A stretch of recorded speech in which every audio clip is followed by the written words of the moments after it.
சற்று முன் வெளியான முக்கிய அறிவிப்பின்படி ஊதிய ஒப்பந்தம் தொடர்பாக போக்குவரத்து தொழிலாளர்களுடன் வரும் 29ஆம் தேதி 3ஆம் கட்ட பேச்சுவார்த்தை. CITU, தோமுசா உள்ளிட்ட தொழிற்சங்க பிரதிநிதிகளுக்கு அழைப்பு. செய்தியை முழுமையாக கேட்கறதுக்கு முன்னாடி நம்ம சேனலை சப்ஸ்கிரைப் பண்ணலாம். சப்ஸ்கிரைப் பண்ணிக்கோங்க. மறக்காம பெல் பட்டனை கிளிக் பண்ணிக்கோங்க. அப்பதான் நம்மளுடைய அப்டேட்டட் நியூஸ் உங்களுக்கு உடனுக்குடன் வந்து சேரும். தமிழகத்தில் அரசு போக்குவரத்து கழகங்களில் 1.43 லட்சத்திற்கும் மேற்பட்ட தொழிலாளர்கள் பணிபுரிந்து வருகின்றனர். இதில் இவர்களுக்கான ஊதிய உயர்வு ஒப்பந்தம் 3 ஆண்டுகளுக்கு ஒரு முறை மேற்கொள்ளப்பட்டு வந்தது. 15வது ஊதிய ஒப்பந்தம் தொடர்பான முதற்கட்ட பேச்சுவார்த்தை கடந்த ஆண்டு ஆகஸ்ட் 27ஆம் தேதியும் 2ஆம் கட்ட பேச்சுவார்த்தை பிப்ரவரி 13ஆம் தேதியும் நடைபெற்றன.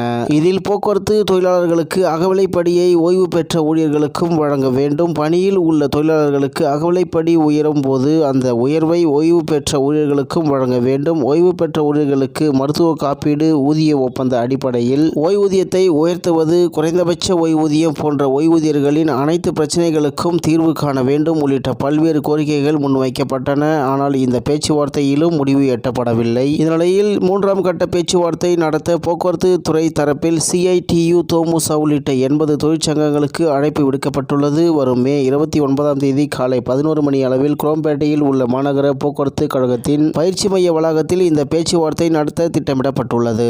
அதன்படி போக்குவரத்து தொழிலாளர்களுக்கான ஊதிய ஒப்பந்த பேச்சுவார்த்தையில் தொழிற்சங்கங்கள் சார்பில் 2 பிரதிநிதிகளை அனுமதிக்க வேண்டும் என AITUC சார்பில் வலியுறுத்தப்பட்டுள்ளது. இதுகுறித்து அச்சங்கத்தின் தலைவர் ஆறுமுகம் வெளியிட்டுள்ள அறிக்கையில் கூறியிருப்பதாவது: தமிழக அரசு போக்குவரத்து கழக தொழிலாளர்களுக்கான 15வது ஊதிய ஒப்பந்தம் தொடர்பான பேச்சுவார்த்தை மே 29ஆம் தேதி நடைபெறுகிறது. இந்த கூட்டத்திற்கு தொழிற்சங்கங்கள் சார்பில் ஒரு பிரதிநிதி மட்டும் பங்கேற்க வேண்டும் என தெரிவிக்கப்பட்டுள்ளது. ஒரு பேரவைக்கு 2 பிரதிநிதிகள் அனுமதிக்கப்படும் நடைமுறை இருந்து வந்தது. அரசு போக்குவரத்து கழகங்களில் செயல்பட்டு வரும் 18க்கும் மேற்பட்ட பதிவு பெற்ற AITUC சங்கங்கள் உள்ளன. இதன் கூட்டமைப்பாகவும் அரசு போக்குவரத்து தொழிலாளர்களின் பிரதிநிதியாகவும் மத்திய தொழிற்சங்கம் AITUC அரசு போக்குவரத்து தொடங்கிய காலத்தில் இருந்து அனைத்து ஊதிய ஒப்பந்தங்களிலும் பங்கேற்று வருகிறது. அதன் அடிப்படையில் பதிவு பெற்ற சங்கங்கள் எனில் AITUC-யில் இருந்து மட்டும் 18 பிரதிநிதிகளை அழைக்க வேண்டிய அவசியம் ஏற்படும். எனவே தொழிலாளர்களின் கோரிக்கைகள் மீது கலந்து பேசுவதற்கு வாய்ப்பை ஏற்படுத்தும் வகையில் தொழிற்சங்கங்கள் சார்பில் 2 பிரதிநிதிகளை அனுமதிக்க வேண்டும் என கேட்டுக்கொள்கிறோம் என்று